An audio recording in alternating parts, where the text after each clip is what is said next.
Welcome to my YouTube channel quality education. सभी viewers का मेरी ओर से शुभ दोपहर की शुभकामनाएं। आज मैं जो टॉपिक प्रेजेंट करने जा रहा हूं, ये मेरा इनागुरल एवं प्रीमियम टॉपिक है और इस टॉपिक का नाम पब्लिक स्पीकिंग है। तो आप सभी जानते हैं कि पब्लिक स्पीकिंग एक आर्ट है और आज के मॉडर्न एरा में पब्लिक स्पीकिंग करना एक डिफ़िकल्ट टास्क है। यूँ तो पब्लिक स्पीकिंग हर कोई करता है, लेकिन एक इफ़ेक्टिव पब्लिक स्पीकिंग, एक दिल को छूने वाली पब्लिक स्पीकिंग तो वो बहुत कम लोग करते हैं। और जो वो करते हैं वो एक बेस्ट ओरेटर एवं बेस्ट लीडर होते हैं।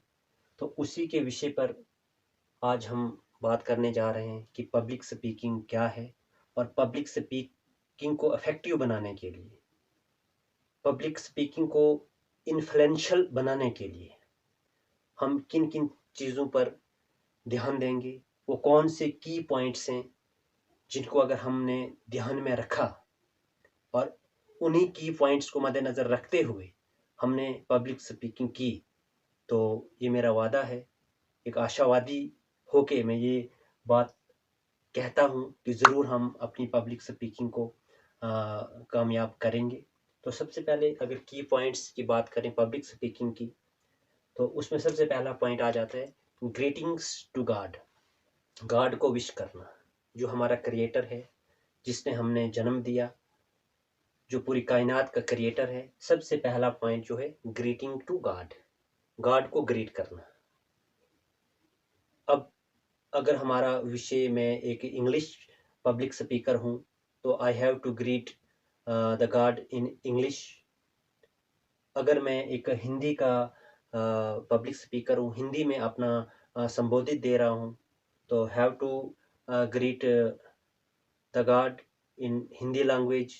इस तरह से संस्कृत का पब्लिक स्पीकर हूँ तो have to greet the god in Sanskrit.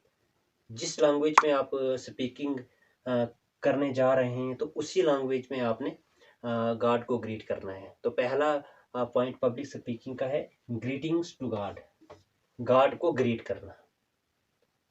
सर्वप्रथम जो सृष्टि के रचता है उसको ग्रीट करो। उसके बाद सेकंड पॉइंट्स आ जाता है कि जितने भी पंडाल में, जितने भी स्टेज पर जितने भी पार्टिसिपेंट्स उस प्रोग्राम में शामिल हैं, जितने भी पार्टिसिपेंट्स हैं, चाहे वो चीफ गेस्ट हैं, गेस्ट ऑफ ऑनर हैं, स्पेशल इनवाइटीज़ हैं, या फिर इनवाइटीज़ हैं, या उस प्रोग्राम को ऑर्गेनाइज करने वाले हैं, जो भी उस प्रोग्राम के पार्टिसिपेंट्स हैं, सभी पार्टिसिपेंट्स को आपने ग्रीट करना है, आपने सभी पार्टिसिपेंट्स को विश करना है। उसके बाद तीसरा पॉइंट हमारे पास आ जाता है कि किसी भी पब्लिक स्पीकिंग को जब आपने गॉड को ग्रीट कर दिया, पार्टिसिपेंट्स को विश कर दिया, उसके बाद अपने जब फॉर्मल सेशन शुरू करने से पहले एक मोटिवेशनल शायरी या मोटिवेशनल कोट से शुरू करें। चाहे फिर वो आप विवेकानंद से कोई कोट हो, डॉक्टर एपीजे अब्दुल कलाम जी का कोई कोट हो, या फिर नेल्सन मंडेला का हो, जो भी ग्रेट मैन हैं, तो आपकी एक मोटिवेशनल शायरी या मोटिवेशनल कोटेशन होनी चाहिए। तीसरा पॉइंट हमारा, और चौथा पॉइंट जो हमारा है सेल्फ कॉन्फिडेंस। इन सारी चीज़ों को करने के लिए आपके पास एक आत्मविश्वास भी होना चाहिए कि मैं एक पब्लिक स्पीकर हूँ और पब्लिक में जाकर मैं अपनी स्पीच दे सकता हूँ। काफ़ी प्रैक्टिस लगती है इसमें, ऐसे ही नहीं कि अचानक मैं पब्लिक स्पीकर बन जाऊँगा और अचानक मैं ओरेटर बन जाऊँ। इसके लिए एक तो सेल्फ प्रैक्टिस करनी पड़ती है। घर में भी जहाँ आप बैठे हैं, वहाँ सेल्फ अपने आप से बात कीजिए, अपने रूम में अपने आप से बात कीजिए कि मैं एक पब्लिक स्पीकर हूँ, मेरे सामने बहुत से लोग हैं और मैं उन सबको संबोधित कर रहा हूँ। तो तीसरा चौथा पॉइंट जो है सेल्फ कॉन्फिडेंस है। उसके बाद कि जो भी प्रोग्राम ऑर्गेनाइज हो रहा है, उस प्रोग्राम के रिलेटेड, अब कोई फेयरवेल पार्टी है, या कहीं पर कोई एजुकेशनल प्रोग्राम है, या कहीं पर कोई अलग किस्म का प्रोग्राम है, तो सबसे पहले उस प्रोग्राम के रिलेटेड आपने एक वोकैबुलरी तैयार करनी है। जो भी प्रोग्राम है, उस प्रोग्राम के रिलेटेड आपने अपनी डायरी पर वोकैबुलरी तैयार करनी है कि इस प्रोग्राम के रिलेटेड कौन सी वोकैबुलरी हमें चाहिए, कौन से शब्द हमें चाहिए। अब जो शब्द हमें फेयरवेल पार्टी के लिए अलग शब्द होना चाहिए हमारे पास। इस तरह से कोई एजुकेशनल प्रोग्राम है तो वहाँ पर हमारे अलग शब्द होने चाहिए। कोई सपोर्ट का प्रोग्राम है तो वहाँ हमारा हमारे पास अलग वोकैबुलरी होनी चाहिए। तो पाँचवां पॉइंट जो हमारे पास है कि वोकैबुलरी कमांड होनी चाहिए।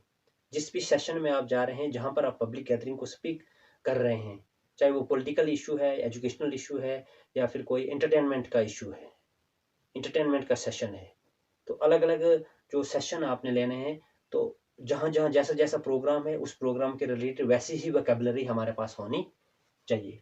पांचवा पॉइंट। छठा पॉइंट जो है, तो जो प्रोग्राम हमारा ऑर्गेनाइज हो रहा है तो उस प्रोग्राम के मकसद हमें पता होना चाहिए। जो प्रोग्राम है वो किस विषय में हो रहा है उसकी अवेयरनेस हमें होनी चाहिए।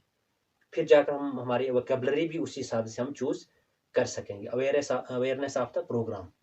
और लास्ट जो पॉइंट है कि हमने कंक्लूड करनी है, अपनी स्पीच को कंक्लूड करना है, तो कंक्लूड भी आप एक अच्छी सी कोटेशन के साथ, अच्छी मोटिवेशनल शायरी के साथ अपने प्रोग्राम को आप कंक्लूड कर सकते हो, जिससे कि वो आपकी जितनी भी स्पीच रही वो इन्फ्लुएंशियल बन जाए, वो इफेक्टिव बन जाए, इफेक्टिव स्पीकर के रूप में हम सबके सामने आए। और लास्ट में कंक्लूड करने के साथ साथ आप जितने भी उस बैठक के, उस प्रोग्राम के जितने भी पार्टिसिपेंट्स हैं, आप सब हमने उनका वोट ऑफ थैंक्स कहना है हर एक का, कि उन्होंने ध्यानपूर्वक हमारी बात सुनी। तो वोट ऑफ थैंक्स के साथ अपनी स्पीच को विराम दीजिए। तो यही मेरे कुछ की पॉइंट्स थे जिन पर मैंने बात की। आप सभी व्यूवर्स का बहुत बहुत धन्यवाद।